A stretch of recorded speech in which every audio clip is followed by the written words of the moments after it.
Assalamualaikum warahmatullahi wabarakatuh. Selamat datang di siaran radio Halo Nikma. Siaran ini diperuntukkan bagi teman-teman semua, terkhusus anak kelas 12 SMA atau SMK sederajat di seluruh Indonesia. Nah, langsung saja ya. Kali ini kita akan bahas materi tentang inti atom dan radioaktivitas. Teman-teman semua mungkin sudah tidak asing dengan inti atom dan radioaktivitas. Jadi, pada siaran ini, kami akan membahas secara terperinci tentang materi tersebut, agar para pendengar dapat lebih memahami dan menguasai apa pengertian dari atom dan radioaktivitas, serta struktur pembentuk, ukuran, massa dan sifat atom, juga interaksi sinar radioaktif dengan materi. Baik, langsung saja kita simak penjelasan pertama dari Kakak Emma Santika sebagai salah satu pemateri kita hari ini. Assalamualaikum warahmatullahi wabarakatuh. Halo teman-teman, gimana kabarnya? Semoga sehat selalu ya. Sebelumnya saya ucapkan terima kasih kepada host yang sudah memberikan saya kesempatan. Oke, hari ini seperti yang dikatakan host tadi, pada siaran kali ini kita akan membahas tentang materi inti atom dan radioaktivitas. Baiklah, langsung saja akan saya jelaskan secara singkat dan jelas tentang materi kita hari ini. Baiklah, langsung saja. Istilah atom berasal dari bahasa Yunani atomo atau atomos, yang berarti tidak dapat dipotong ataupun suatu yang tidak dapat dibagi-bagi lagi. Konsep ini pertama kali diajukan oleh para filsuf India dan Yunani selama akhir abad ke-19 dan awal abad ke-20. Para fisikawan berhasil menemukan struktur dan komponen-komponen subatom di dalam atom. Hal ini membuktikan bahwa atom tidaklah tak dapat dibagi-bagi. Atom adalah suatu dasar materi yang terdiri dari inti atom beserta elektron bermuatan negatif yang mengelilinginya. Inti atom mengandung campuran proton yang bermuatan positif dan neutron yang bermuatan netral, kecuali pada hidrogen 1 yang tidak memiliki neutron. Elektron-elektron pada sebuah atom terikat pada inti atom oleh gaya elektromagnetik.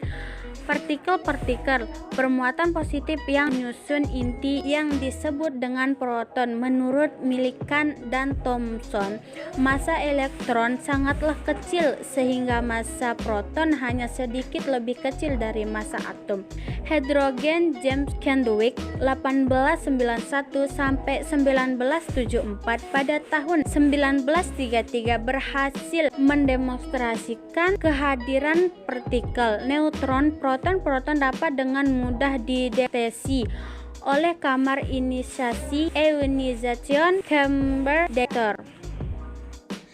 Terima kasih Kakak Emma Santika untuk penjelasannya. Baik, kita sudah dengarkan penjelasan dari Kakak Emma Santika. Untuk materi tentang struktur inti atom akan disampaikan oleh Kakak Nurfazila. Terima kasih untuk kesempatannya. Halo semuanya, kali ini saya akan menjelaskan tentang struktur penyusun dari inti atom. Inti atom terdiri dari sejumlah proton dan sejumlah neutron yang tak bermuatan. Proton dan neutron sebagai penyusun inti atom atau nukleus disebut sebagai nukleon. Jumlah proton dalam suatu inti atom dilambangkan oleh huruf Z, sedangkan jumlah nukleon dalam inti atom disebut nomor massa, dilambangkan oleh huruf A. Jika unsur dilambangkan oleh X, maka inti atom dengan nomor massa tertentu disebut nuklida. Nuklida dengan jumlah proton yang sama tetapi jumlah neutron yang berbeda disebut isotop. Nuklida dengan jumlah nukleon yang sama tetapi jumlah proton yang berbeda disebut isobar. Sedangkan nuklida dengan jumlah neutron yang sama disebut isoton. Muatan dan massa partikel-partikel pembentuk atom. Proton memiliki satu muatan elementer positif yang besarnya sama dengan muatan E elektron. Neutron tidak bermuatan sehingga neutron tidak dibelokkan ketika melalui suatu medan listrik atau magnetik. Itulah sebabnya neutron lebih sukar untuk dideteksi. Massa-massa inti dapat diukur dengan ketelitian tinggi dengan memakai spektrometer massa. Ahli nuklir lebih sering menyatakan satuan massa dalam satuan energi ekuivalennya.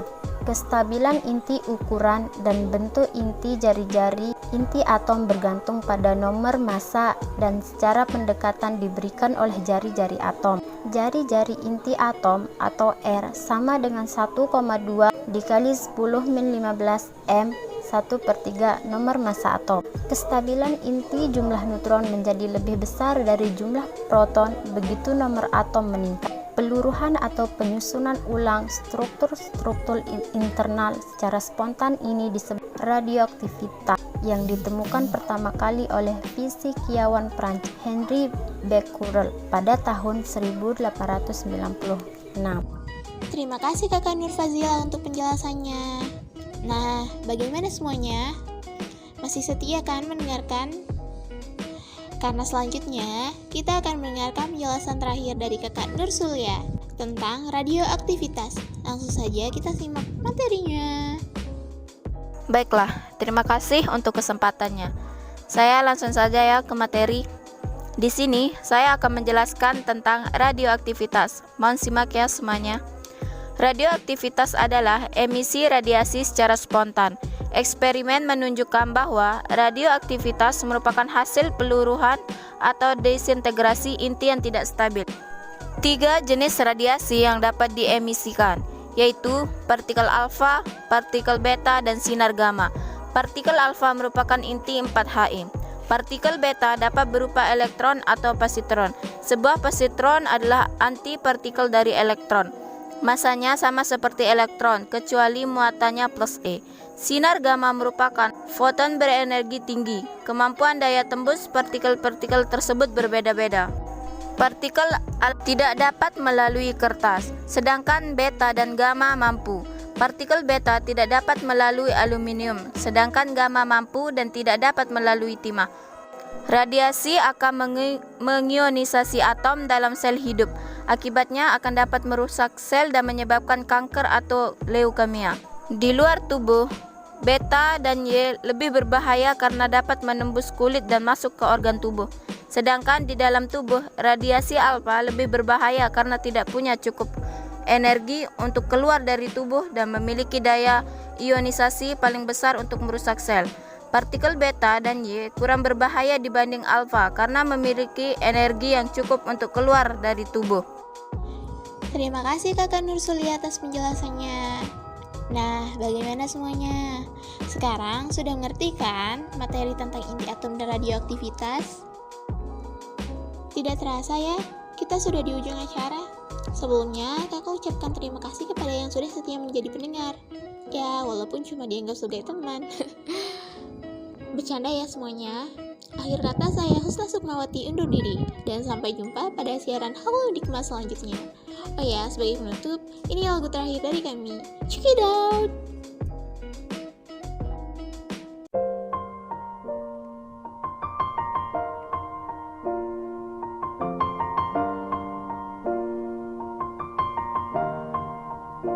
It's been a long day without you, my friend, and I'll tell you all about it when I see you again. We've come a long way from where we began.